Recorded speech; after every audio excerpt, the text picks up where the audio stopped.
And this is another talk ranging between not so technical and completely non-technical, like surprisingly many in this room today. And this is a brief examination of my personal experience as a teacher in the area of software design and engineering through the perspective of a human-centric paradigm. So a very nice description of this rather a little bit speculative term can be found in the famous Ben Schneiderman's book, Leonardo's Laptop. He described the focus which is shifting from what computers are able to provide to what users really need. In other words, from what computers can do to what users can do. And this is a very good metaphor for both ubiquitous computing and computer-assisted education, enabling participation of both novices and experts. And it's very interesting, and probably there is no big exaggeration to say that education is one of ultimate human-centric technology applications. So when we think how to improve educational programs in different areas, both in engineering areas and in non-engineering, we have to involve experts from very different technology, industry, and education domains. And as you can see from this slide, I believe that probably today, similar to a methodology gap in software design in 1980s, 1990, we can observe a kind of methodology gap in software education. Despite there are many efforts in analyzing software changeability, software complexity, and difficulties in software design, maintenance, and modification, only few inspired significant changes in educational practices. Good example is Bertrand Meyer's inverted curriculum. Good example is this visual robot programming used in teaching programming and presented here by Professor Terehov, but there are only few of them. But our students now require not only professional skills, but many other specific skills related to communication, collaboration, and public display of their projects. And here we can find many connections with non-technical disciplines. Modern software is mostly not created by unique professionals. So there are many software projects which are open source. So it means that we have to have specific activities in our courses, enabling students to have such specific skills required to contribute to such open source projects. Many projects are very interdisciplinary, so we have to know, or our students have to know how to communicate with stakeholders, how to be parts of these multidisciplinary teams. And it is not surprising, and we have already discussed this aspect today, that software design, in a sense, is close to language study, because we also have to find an appropriate solution among the variety of legal acceptable solutions. From antique times, we know many liberal arts, so-called liberal arts. Exact classification varied even in Roman times. Before, Martianus Capella wrote his famous book and listed 7 liberal arts in this description of marriage of Mercury and philology as bridesmaids invited to this marriage. Probably we can try to retrieve. Do you have any idea which are these 7 liberal arts, 7 classic liberal arts? Some of them. Drawing. How? Painting. Drawing. No. Philosophy. Not yet. Music. That's very good. Yes, indeed. Interesting that Capella listed 7 liberal arts, such as arithmetic, geometry, astronomy, logic, grammar, rhetoric, and a little bit surprising, music. many believe that Capella required this figure in order to have a transitional person to describe pleasures of a wedding ceremony, probably.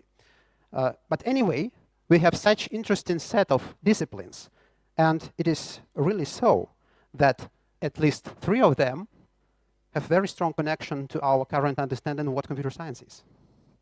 Of course, in modern college curricula, this understanding of what are liberal arts changed significantly in favor of literature, philosophy, mathematics in a more general sense, social and cognitive sciences, and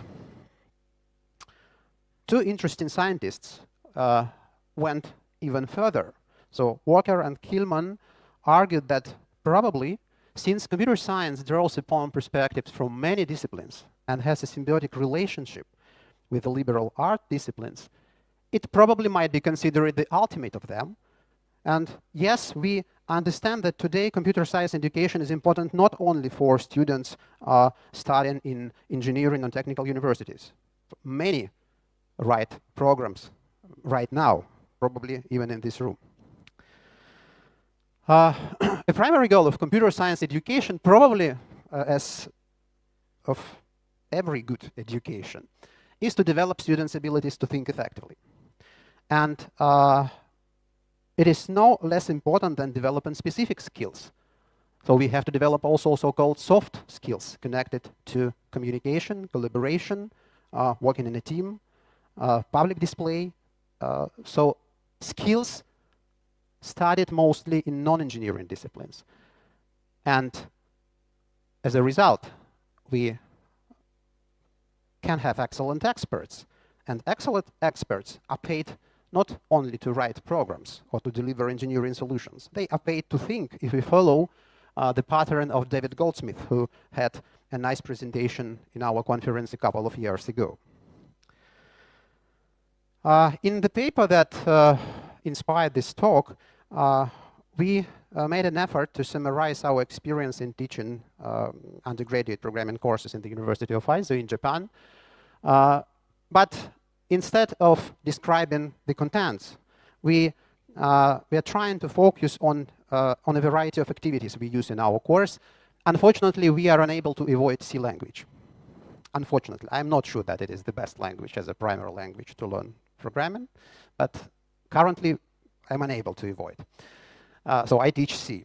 But we try to implement different kind of activities for activity forms connected, like usual lectures, exercises, hands-on hands-on sessions of 2 types. The first one when teacher first, then students follow and revise. The second one when students do the exercise, then we review, discuss, and revise together. As well as testing, review sessions, workshop, and presentation sessions. And the second aspect that we are trying to explore is what we can learn from the experience existing in fine arts. Many teachers agree that in their work they are trying to overcome traditional organizational drawbacks that we have in the universities. So often lectures and labs are completely separate. And lecture is a signal to students that one-way information transmission will predominate. So comfortably sitting, doing nothing, and so on. And general principles are delivered together with a pack of nicely working examples, giving to students an illusion that a right answer, a good project can be achieved very easily. And as soon as they face their own project problems, they might be quite often discouraged by knowing the opposite. Unfortunately, teachers do not experiment much with life examples. It is hard, yes. And do not demonstrate the process with possible design errors, execution bugs, modifications, revisions, and so on. But I really believe that one live session is better than several sterile examples prepared before. In most cases, students work mostly independently. This is a real picture from our class. And at least in Japan, there is a problem of using such so-called anti-collaboration pattern. So any kind of assistance except from instructors is considered to be unauthorized. So students, so this idea favors to individual skills, but doesn't favor to this kind of soft skills that I have mentioned before. So here is a small example of one hands-on session that we had with our students after around 2 months of primary course of programming. So this is more or less efficient. So as a primer, we use a problem, relatively simple problem of recognizing textual identifier, which is necessary in many text processing tasks. And this is a very good moment to introduce a concept of finite state machine to students. So they implement a small program, and also we use this opportunity to show students how the source code can be constructed in more or less formalized way from the state charts. They usually are very surprised to know this, that they can construct code more or less automatically. Then we ask students, what if we have more possible tokens? But before going further, we say that in this case, we have to start thinking that probably lexical analysis is one problem and syntactic parsing is another problem. So that's a good point to introduce a concept of cooperating automata. And then we can go to more complex language. In this case, you can see an example borrowed from our hands-on session. This language is still very simple. We have only one more multi-character token, which is binary literals. I usually say to my students, look at that, we have very powerful language, much more powerful than C. In C, we are unable to write binary literals, only hexadecimal, so that's not so nice. And now we have a set of assignments with binary literals as well. And the most interesting that after students are trying to do something by themselves, we start a deep discussion. And as a result of our discussion, we usually create something new, like this picture made in our classroom. I intentionally didn't use here a very nice picture prepared in some visual editor. And so, in so doing, we involve students to the process. So they feel themselves involved. They feel that they can communicate, that can cooperate together. So we are trying to avoid this anti-collaboration situation. During code review sessions, with an idea that code review is a kind of human-based quality assurance practice, we extend learning process and enforce and practicing the soft skills. In one paper that I found at a recent conference on mining software repositories, we can see very nice estimation that around 40% of useful review comments are related to evaluability defects. So it means that it is very related to the software changeability. So we can explain students why it is so important to have in mind that your program will change every time after you think you completed this project. And code review sessions are connected strongly with readability issues. Buse and Weimer introduced very interesting descriptive model of software readability based on a number of simple features that can be extracted from the programs automatically. They find how different features affect readability, then providing kinds of hints how to produce more readable solutions. And this is interesting because in this review, we can find quite nice considerations and sometimes very surprising that comments, for example, have only moderate predictive readability power. Because very often people use comments in order to provide some hints about obscure code. So that's why they don't improve readability at all. In contrast to naming conventions and formatting rules. Of course, this model is descriptive because if we simply use more empty lines in our programs will not become more readable, of course. But when students have a kind of formalized description explaining why these features might affect readability, they use these features with much more accord to teachers understanding what code is more readable and which code is less readable. In connection with these readability issues, I usually once a year organize a very uncommon workshop called The Form Inside the Work. In this workshop, I suggest students to analyze a selection of painting masterpieces. Here are two nice examples that I like the most, Night Watch of Rembrandt and Janaik's Annunciation. The idea is that I'm trying to show students that even in painting works, a creator might code some ways how to read this work, how to understand the ideas inside the work. And we follow the idea of Paul Klee that the eye follows the way already existing inside the work. And the form of artwork, similar to the form of a computer program, is not something complementary to the contents. And then I'm trying to show students that there are hidden, or as you can see, not so hidden ways which help beholders to understand the idea of the work and to read it in a sense. And the form is connected with the beauty. For example, in calligraphy, unless you write a Chinese character or a Japanese kanji as well, in the right order of brush strokes, it would never look beautiful. And I think the similar is true for computer programs as well. Students, as a rule, are very excited of such an experience. They don't immediately understand which is the connection with programming, but after a while they understand. So coming to perhaps obvious conclusions from my brief talk and going towards some discussion, I would like to say that considering computer science and software disciplines within the context of liberal arts is connected to significant change that we require in teaching and, much more important, in learning models. And for us, for both parties, for teachers and for students, it is very important to find ways to create a collaboration environment where students can actively participate in the co-learning process with their more experienced colleagues. So we all learn together with our students. So thank you for your time. I'm open for further discussion of this rather speculative talk about software education. Thank you. Thank you very much. Any questions? The questions may be asked in Russian as well, of course. With which language you start programming?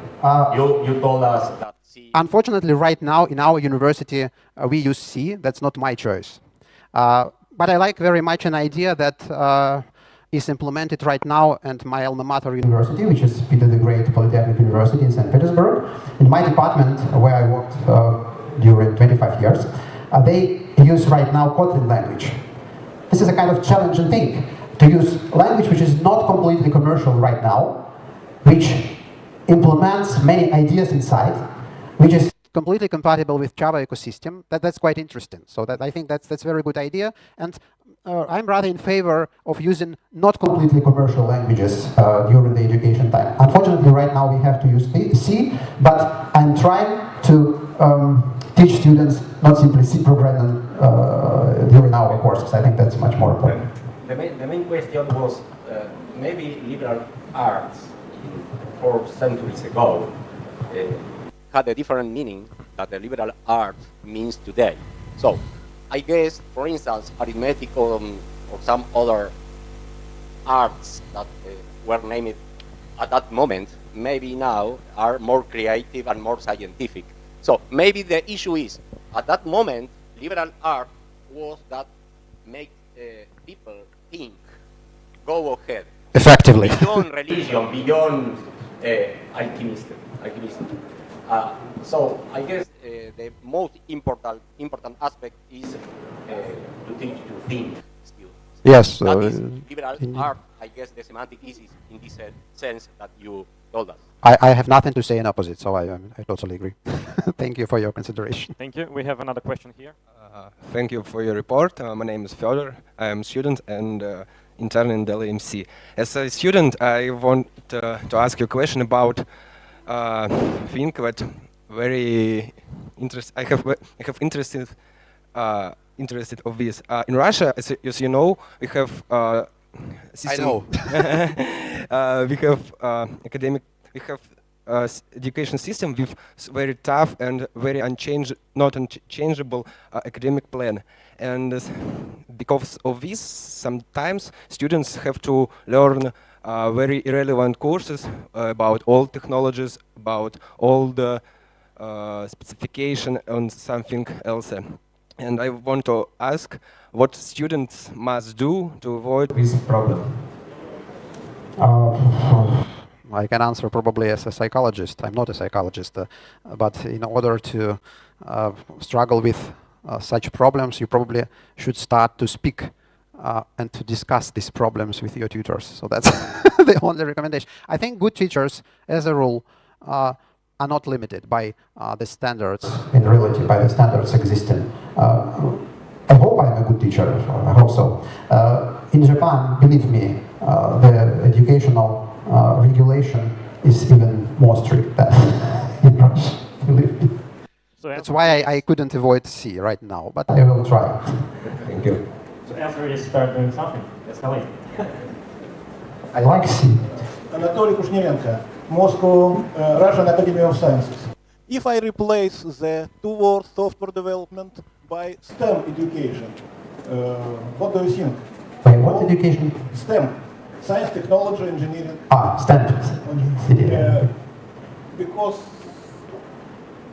Probably you're right. it seems that the old drawback you described. yes, I can even say a little bit more. One colleague of mine said, so if you say That any kind of good education is to develop students' ability to think effectively, it means that any kind of education is in principle connected to liberal arts. This is the weakness. I do not have a good answer. Probably this is true for many disciplines, and that's why probably these boundaries of liberal arts are not exactly inside the contents of the disciplines. They are in something outside the contents of disciplines. Yes, that's true. Thank you for your consideration. Thank you. There's one more question. Hello. From my experience when I studied in the university about 20 years ago, we had similar model of education when we had lectures and labs during the studying some programming languages, for example C++. But at this moment, I think that it's probably obsolete model because most of this knowledge could be achieved from different online courses like Coursera and so on. So from my point of view, there is no lot of sense to have some kind of lectures in universities because all this information could be achieved from some books online. And so the on. universities Should be closed. No. From as far as I see, the new kind of education could be that students could try to collaborate together because this cannot be achieved with online. When we work in one team in practice in companies during the development production software, we should work as a team members, different roles in a team. Some people are developing, another one are testing the software, and some architecture and project manager, different roles in one team. So from my point of view, we have a number of interns in our company. I work for Dell EMC currently, and from my impression that many students cannot work in a one team on different roles and so on because they don't have such experience. In the university. That's why we are trying to change the way universities provide students with such experience. I totally agree. And the corporate education inside companies, this is not the opposite thing. This is the thing that should coexist in this process. And yes, you're right. But do you think that we probably should replace the lectures with more labs, just to have more practice? I don't think that simply automatically replacing something by something leads us to some changes. We have to change some philosophies behind the stage. And we are trying to do this. And right now we have all the classes in computer class. So we're trying to be flexible. Sometimes I'm struggling with administration because for them it's much easier to put lectures in the lecture hall, labs in the lab classes. I like to have always lab class in order to be very flexible, because we have just discussing something. Now students are trying to do something, and then we are trying to go further with the next revision. So that's a long way, but I agree, of course. And one more question. You mentioned that you are currently use C language.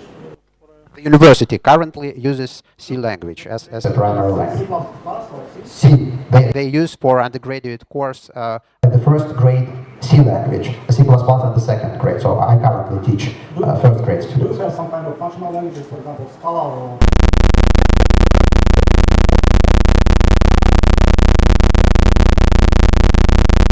Not undergraduate students, but so this is the current situation. Okay, thanks so much. Any other questions?